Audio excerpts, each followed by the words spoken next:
बंधुओं को मेरा नमस्कार। आज हम लोग यहाँ पर ये प्रेस वार्ता में जो बैठे हैं, इस प्रेस वार्ता के माध्यम से आज हम लोग एक्सपोज करेंगे हिमाचल प्रदेश की शिक्षा नीति। हिमाचल प्रदेश की सरकार जो बार बार ये दावा करती है कि हिमाचल प्रदेश के स्कूल हमने बहुत बेहतर कर दिए हैं, यहाँ की शिक्षा की नीति में बहुत अच्छे सुधार किए हैं, तो इसके ऊपर मैं आज प्रकाश डालूंगा और आज हम लोग एक्सपोज करेंगे हिमाचल प्रदेश की सरकार को। आपको बताना चाहता हूं कि पिछले कुछ दिन पहले हमने यहाँ आम आदमी पार्टी ने हिमाचल पूरे के पूरे हिमाचल प्रदेश में एक प्रोग्राम चलाया था जिसका नाम था #सेल्फी विद स्कूल। इस प्रोग्राम के माध्यम से हिमाचल प्रदेश के अलग अलग कोनों से, दूर दराज के इलाकों से सैकड़ों वीडियो, सैकड़ों फोटोग्राफ्स हमारे पास आए।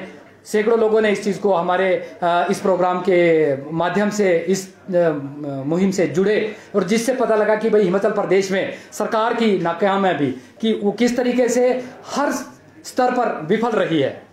सरकार ने, आपने देखा कि हमारे माननीय मुख्यमंत्री दिल्ली प्रदेश के अरविंद केजरीवाल जी हिमाचल प्रदेश में आए और उन्होंने शिक्षा संवाद शिक्षकों और अभिभावकों के साथ किया। उसके बाद ही यहाँ पर प्रारंभिक शिक्षा के निदेशक को बदला गया, फिर सचिव को बदला गया। तो साहब, मैं आपको बताना चाहता हूं कि ये मात्र डिब्बे बदलने से काम नहीं चलने वाला। हिमाचल प्रदेश को जरूरत है इस टाइम पे पूरे के पूरे इंजन को बदलने की। ये बदहाली है यहाँ पे। आज पीपीटी के माध्यम से आपको बताएंगे कि हिमाचल प्रदेश में किस तरीके की बदहाली है। दूसरी बात मैं आपको बताना चाहता हूं कि यहाँ पर हिमाचल प्रदेश के अंदर 722 सरकारी स्कूल ऐसे हैं जो सिंगल रूम में चल रहे हैं, अकेले एक कमरे में चल रहे हैं। 2000 से ज्यादा स्कूल ऐसे हैं जिसमें एक ही शिक्षक हैं। ये बदहाली नहीं है तो और क्या है। इस चीज को लेकर अगर हम लोग बात करें, आज हमें 75 साल हो गए, आज भी हम लोग ये तरस रहे हैं कि हमारा एजुकेशन सिस्टम कब होगा, स्वास्थ्य की सुविधाएं हमें कब मिलेगी। पहली बार बड़ी खुशखबरी वाली बात यह है कि पिछले कल ही यहाँ शिमला के अंदर लोगों ने पोस्टर लगाने शुरू कर दिए। एक बैनर लगा था, आप लोगों को सबको पता होगा कि ये एक अवेयरनेस है, लोग अवेयर हो चुके हैं। इस बार लोग चाहते हैं कि हिमाचल प्रदेश में शिक्षा प्राइमरी इशू बने, शिक्षा के लेवल पर, शिक्षा के मुद्दे पर हिमाचल प्रदेश में इलेक्शन लड़े जाएं। हर बार ये इलेक्शन के दौरान में यहाँ के सरकारें क्या करती है, हिंदू मुस्लिम कर देती है, जात पात की राजनीति कर देती है, वर्ग की राजनीति कर देती है, पर जो बेसिक चीजें हैं वो आज तक भी जनता उस चीज से मोहताज है। तो इस सब चीजों के साथ आज हम लोग पीपीटी के माध्यम से आप लोगों को बताना चाहते हैं कि किस तरीके से आज जो माननीय मुख्यमंत्री ठाकुर जयराम की सरकार है, उनके जो मंत्री है, उनके गृह क्षेत्र में देखिए आपके स्कूलों की किस तरीके की बदतर हालत है। यहां पर आपको मैं दिखाना चाहता हूं कि शराज में जयराम ठाकुर जी की विधानसभा का स्कूल, ये देखिए आप कि किस बदहाली के कगार पर है, किस जर्जर अवस्था में है। तो कहीं पर कमरे टूटे हुए, दीवारें टूटी हुई है, कहीं छत चू रही है, कहीं टॉयलेट में जो है वो हालात खराब पड़े हुए हैं। अगले अगर हम बात करते हैं कि महेंद्र सिंह जी के, ये देखिए प्राइमरी स्कूल महावन की मंडी की तस्वीर आपके सामने है कि किस तरीके की हालत यहाँ पे हो रखी है। कहीं जर्जर अवस्था में पड़ी हुई बिल्डिंगें हैं, तो कहीं पर जो है कूड़ों के ढेर से भरे हुए खेल के मैदान है। ये आगे देखिए आप कि किस तरीके से जो सुरेश भारद्वाज जी के गृह क्षेत्र के स्कूलों की हालत देखिए आप, टूटे फूटी अवस्था में पड़े हैं। अगली अगर बात करें हम लोग तो सरविंद चौधरी जी के एरिया का देखिए आपकी स्कूल में कितनी बदहाली हुई है। आगे जो है रामलाल मार्कंडा जी है लाहौल स्पीति में, आप देखिए कि इनके स्कूल में भी किस तरीके की स्थिति है। पूरी बिल्डिंग की छतें जो है वो उखड़ी पड़ी है, पानी अंदर जा रहा है। यहाँ पर पिछले अगर 1.5 दशक से हम लोग लाहौल स्पीति की बात करें तो यहाँ पर जो अभिभावक है उनकी मजबूरी हो गई है, वहाँ प्राइवेट स्कूलों की ओर लोग जा रहे हैं। और ऑन एवरेज यहाँ पे देखा जाए तो एक स्कूल में मात्र 6 बच्चों की ही यहाँ पर अब स्ट्रेंथ बची है। स्कूल बंद होने के कगार पे आ चुके हैं। तो ये ऐसी सारी चीजें जो है हिमाचल प्रदेश के अंदर चल रही है। बड़ी मजेदार बात यह है कि लोगों में अवेयरनेस फैल रही है जब से आम आदमी पार्टी हिमाचल प्रदेश में आई है और शिक्षा को अहम पहला मुद्दा बना रही है। उसी हिसाब से एक आपके माध्यम से हिमाचल प्रदेश की जनता से भी मैं आग्रह करना चाहता हूं कि इस बार के इलेक्शन में शिक्षा मुद्दा होना चाहिए, शिक्षा के आधार पे ही इस बार का वोट होना चाहिए। और ये देखिए कि जब से आम आदमी पार्टी ने यहाँ पे शिक्षा के ऊपर काम करना शुरू किया है, जन संवाद करने शुरू किए हैं और अभिभावक और पेरेंट्स के अपने टीचरों के साथ मिलकर इस योजना का ये जो सरकारें हैं, जो ये भ्रष्ट तंत्र इन्होंने बना रखा है, जो सिर्फ वोट बटोरने के लिए हिमाचल प्रदेश में आती है, वो खुलासा जब से कर रहे हैं तब से ये लोग इन सब चीजों के लिए ठीक करने में लगे हैं। पर इससे क्या होने वाला, 4.5 साल ये कहां थे। और मैं तो इससे भी पहले बताऊंगा कि कांग्रेस और भाजपा को प्रत्यक्ष को प्रमाण देने की जरूरत नहीं है। पिछले 30 सालों से हिमाचल प्रदेश की जनता ने इनको नकारा है। क्यों नकारा है? क्योंकि ये तो बेसिक चीज को भी आज तक ठीक नहीं कर पाए, जिसमें एजुकेशन है और स्वास्थ्य है। देखिए, यहां पर विकल्प नहीं होता था, इसलिए भाजपा एक बार भाजपा आती थी, दूसरी बार हिमाचल प्रदेश की जनता जो कांग्रेस को लाती थी। इस बार जो है एक मजबूत विकल्प के तौर पर शिक्षा को ठीक सुधारने के लिए आम आदमी पार्टी हिमाचल प्रदेश में आई है। हमने करके दिखाया है। हमने यदि 7 साल में दिल्ली के स्कूल अच्छे हो सकते हैं तो पूरे हिंदुस्तान के भी हो सकते हैं। इसी बीच में हिमाचल के स्कूल भी हो सकते थे ठीक, पर इन लोगों की नीति और नीयत साफ नहीं है। इससे बिल्कुल स्पष्ट समझ में आता है कि ये दोनों एक ही सिक्के के 2 पहलू है। जिसको मर्जी सत्ता में ला के देख लीजिएगा, कभी भी ये दुरुस्ती, ये शिक्षा की बदहाली को नहीं सुधार सकते। तो ये सारी चीजें हैं। यहां पर बहुत सारी चीजें और भी है। भर्ती प्रकरण है। यहां पे 4 साल से, पिछले 4 सालों से ये लोग किसी भी एक भी शिक्षक को भर्ती नहीं कर पाए हैं। इनके पास बोलने में आता है कि जी हमारे कोर्ट में केस चल रखे हैं, पर इसमें भी कंडीशनल बेस में भर्ती हो सकती है। सिंगल टीचर के जो स्कूल चले हैं, बहुत सारे स्कूल ऐसे हैं जहां पर कि अपने पीएन और ये अपने खाना बनाने वाले लोग स्कूल चला रहे हैं। तो ये बड़ी दुर्दशा है, दुर्भाग्यपूर्ण है हिमाचल प्रदेश के अंदर कि ऐसी स्थिति है एजुकेशन की। तो देखिए, इस बार आपके माध्यम से हिमाचल प्रदेश की जनता को भी मैं ये बताना चाहता हूं कि इस बार का जो वोट होगा, इस बार का जो हमारा मुद्दा होगा वो शिक्षा होगा, और शिक्षा के बेस पे इस बार हम लोग वोट डालेंगे। जब 5 साल में हमने दिल्ली में स्कूल अच्छे किए, पंजाब में हमारी सरकार उसके ऊपर क्रांतिकारी बदलाव लाने के प्रयास कर रही है, और ऐसा ही हम चाहते हैं कि हिमाचल प्रदेश में भी शिक्षा के क्षेत्र पे ये क्रांतिकारी बदलाव हो। इसी के साथ अगर आपका कोई प्रश्न है तो आप पूछ सकते हैं।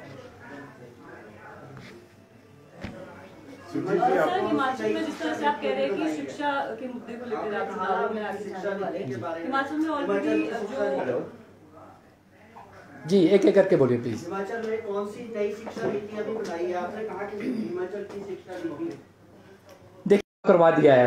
स्विमिंग पूल तक दिल्ली में स्कूलों के अंदर बना दिए गए हैं। इतने वर्ल्ड क्लास की, जब यहाँ पर पूरे वर्ल्ड से राजनेता दिल्ली के स्कूल को देखने के लिए आ रहे हैं, दिल्ली की शिक्षा नीति को वर्ल्ड तक जो है अपनाने के लिए तैयार है, वर्ल्ड के नेता अपनाने के लिए तैयार है, तो हिमाचल प्रदेश के लिए भी हम लोग ऐसी ही नीति अपनाएंगे। अभी +2 का रिजल्ट आया, 93% रिजल्ट आया +2 का एचपी बोर्ड का। देखिए, इस चीज में मैं आपको बता रहा हूं कि दिल्ली में 98-99% तक के रिजल्ट है। आपको मैं ये भी बताना चाहता हूं कि पिछले कुछ स्कूलों में ऐसा हुआ है, 55 सरकारी स्कूलों में एक भी बच्चा पास नहीं हुआ। देखिए, अगर हमारे पास इस तरह के रिकॉर्ड है, ट्रैक रिकॉर्ड है, तो ये हमारे लिए दुर्भाग्यपूर्ण है हिमाचल प्रदेश के लिए, जिस चीज से पता लगता है कि हम बदहाली के कगार पे हैं। तो रिजल्ट भी आपके सामने, और दूसरा जो बैनर की जो आप बात करें, तो आरोप तो आपके ऊपर है कि आप लोगों ने वो बैनर लगाए। देखिए, हम लोग क्यों लगाएंगे? हम लोग तो आपको बताना चाह रहे हैं, हमने लोगों को अवेयरनेस फैला रहे हैं कि एजुकेशन इस बार मुद्दा होना चाहिए। लोग जाग रहे हैं, लोगों ने लगाया है। इस तरह से लोग देख रहे हैं कि किस तरीके की बदहालियां हैं। अभी तक लोग इसलिए चुप रहते थे लोग कि भाई सरकारों के द्वारा दबाया जाता था, लोगों के पास विकल्प नहीं था। अब लोग जो है शिक्षा को, एजुकेशन को एक पहला मुद्दा बना रहे हैं और एक्सपोज कर रहे हैं इन लोगों को कि उन्होंने दिया क्या है हम लोगों को। शिक्षक कैसे हैं यहाँ के? आप शिक्षक जो है यहाँ पे पढ़ा रहे हैं सरकारी स्कूल में, वो किस तरह से देखते हैं आपकी नजर में? क्या वो फैकल्टी भी सही नहीं है? देखिए, शिक्षक सभी अच्छे हैं। आपका जो जितना भी सिस्टम है, सिस्टम की खराबी है। आप देखिए कि यहाँ पर दिल्ली के बारे में मैं बताना चाह रहा हूँ कि दिल्ली में कोई शिक्षक थोड़ी बदले गए, वहां पे डॉक्टरों को थोड़ी बदला गया। वही डॉक्टर है, वही शिक्षक है, पर रिजल्ट अच्छे आने शुरू हो गए। तो ये व्यवस्था की जो बात है, सत्ता तो हिमाचल प्रदेश की जनता हर 5 साल में बदलती है, पर इस बार पहली बार हिमाचल प्रदेश की जनता व्यवस्था बदलने के लिए तैयार है।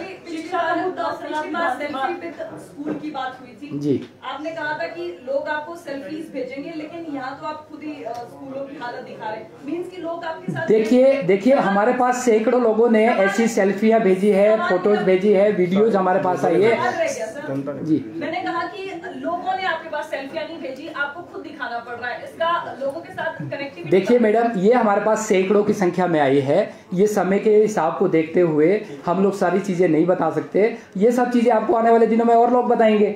हम तो एक आपको बता सकते हैं कि ये चीजें की। हमारे पास सैकड़ों ऐसे वीडियोज आए हैं, सैकड़ों ऐसी फोटोज आई हैं जो बदहाली के कगार पर है, बिल्डिंगें पड़ी हुई जर्जर अवस्था में है, ग्राउंडों में कूड़े के ढेर लगे हुए हैं। पर जिसको केजरीवाल दिल्ली कुल्लू आ रहे हैं, लोगों से संवाद भी करेंगे या फिर रैली ही होगी? देखिए वहाँ पे संवाद भी होगा और तिरंगा यात्रा है वहाँ पे, वो भी की जाएगी। सर, जिस तरह से विधानसभा चुनाव आगामी, आप शिक्षा के मुद्दे को लेकर जनता के बीच में जाने वाले, अभी हाल ही में जो रिजल्ट है उसकी तरह से भी हम देख सकते हैं कि हिमाचल में शिक्षा का क्या है। तो इसके अलावा भी हिमाचल में और मुख्य मुद्दे हैं, बेरोजगारी का मुद्दा है, किसान बागवान से जुड़े हुए मुद्दे हैं, उन्हें आप प्राइमरी ना रखकर शिक्षा के मुद्दे आपको लगता है? देखिए आज के लिए ये पीसी इसलिए रखी गई कि हम शिक्षा के बारे में बात करेंगे। यहाँ पर बेरोजगारी भी है, आपको पता है कि स्वास्थ्य की सुविधा कैसी है हिमाचल प्रदेश के अंदर। आज हम शिक्षा के बारे में बात करेंगे, इसके बारे में हम दोबारा से बैठेंगे, फिर डिटेल में एक एक जो मुद्दे हैं हिमाचल प्रदेश में। मैं आपको बताना चाह रहा हूँ कि इन सरकारों ने मुद्दों के अलावा हमें दिया क्या है।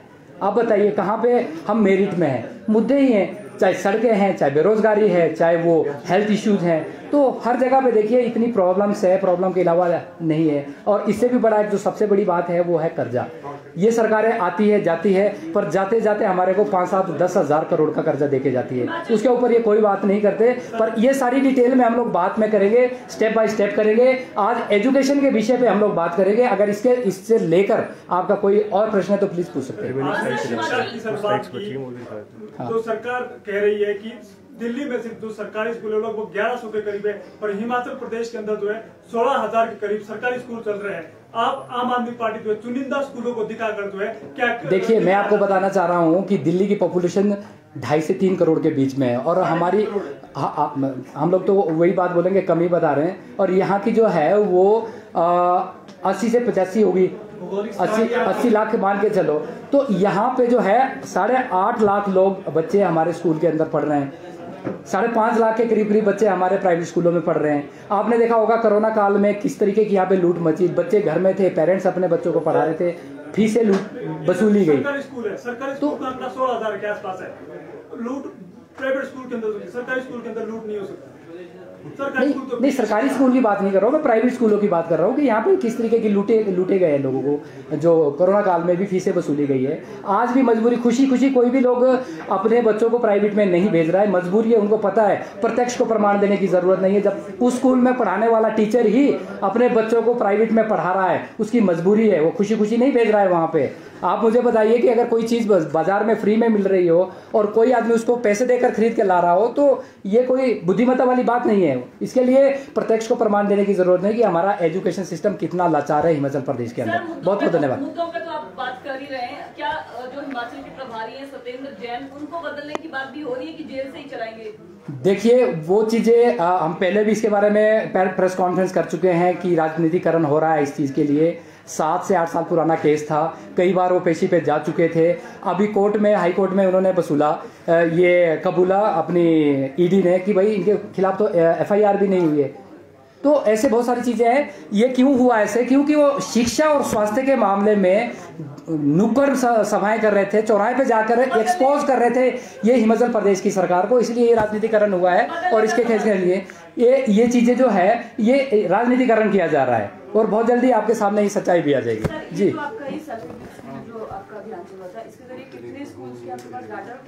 बहुत सारे हैं, आपको मैं और भी बता, प्लीज आप बता।